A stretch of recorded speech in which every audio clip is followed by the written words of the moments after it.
Hi everyone, this is Mr. Morse from the Entrepreneurship course. The PowerPoints that I've been sending say youth entrepreneurship, but there's some really good information here that applies to everyone.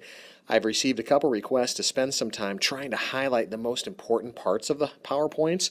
So this is my attempt to try to focus your thinking in some areas that I think can do you the most good. So thanks for spending about 4 to 6 minutes, and I'll try to highlight a few things that you might start thinking about. So let's talk first why even write a business plan? Well, first of all, it helps us identify and potential pitfalls before we spend a lot of time and money. And take it from personal experience, that's no fun. We really have to think through what is our customer market potential and what are the financial requirements realistically to get these things done. Much better to be thinking ahead before we make huge investments because this will help us maximize our chance for success and guide us going into the future.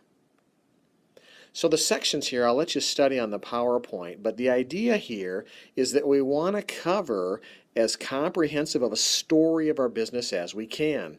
And we want to make it easy to read. So after we're completed with our writing, we'll want to make a table of contents and executive summary, which is a shortened version of the plan as if a busy executive only has a few minutes to read it.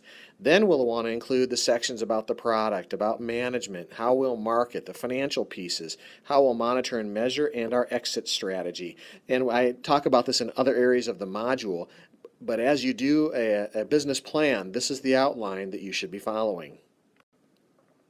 Now, what are some other obvious things? Well, first of all, make sure each of the sections kind of gets at the important information.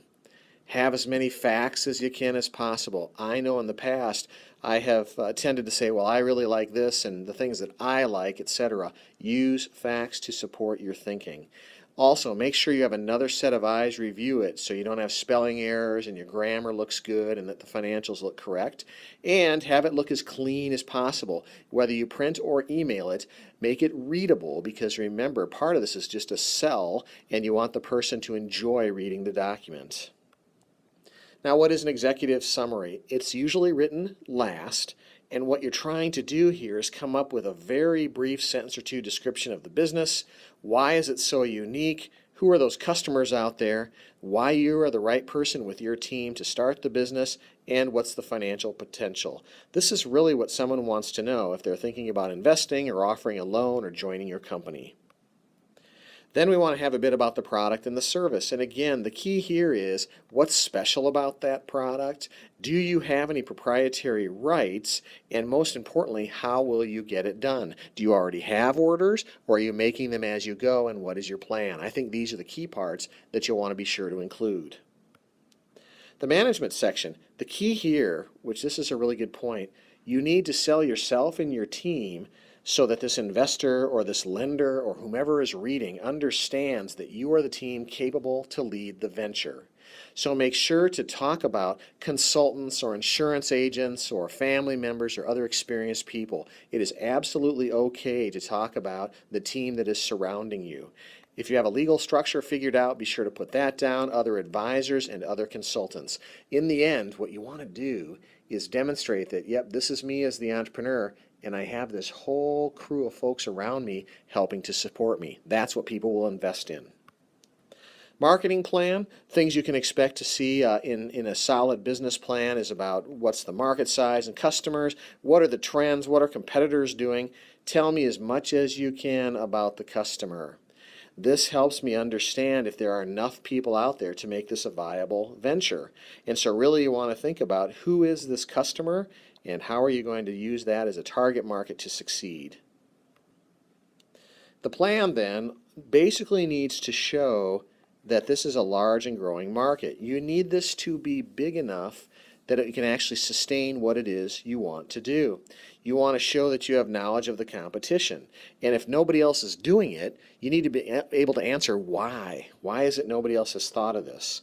And then also understanding the customer. I continue to highlight that because I think that's the key to selling your concept and growing your business. Just a few more. Thanks for being patient. The financial plan, really in the end, what you want to do is work on the first two. Is there profit potential, and will I have enough cash to pay my obligations? In the end, as it says down here, we want to have the ability to eat while the business grows. But what we want to know first of all is, will I have enough cash to pay the bills, and is there profit capability? So I'd focus on those areas. And lastly, an exit strategy. So what's this all about? The concept here is you want to talk about how you'll get out of the business before you even get in. Because most people would suggest, and I have certainly seen this, it's easy to put money into a venture. Sometimes it's harder to get it back out.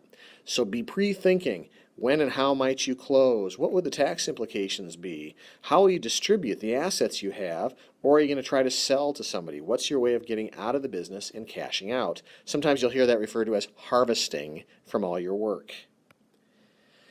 Sometimes you'll have information. I would downplay this section a little bit. I just wanted you to know if there's something in there that doesn't fit in those categories, then you can put an appendix in. And so that's up to you.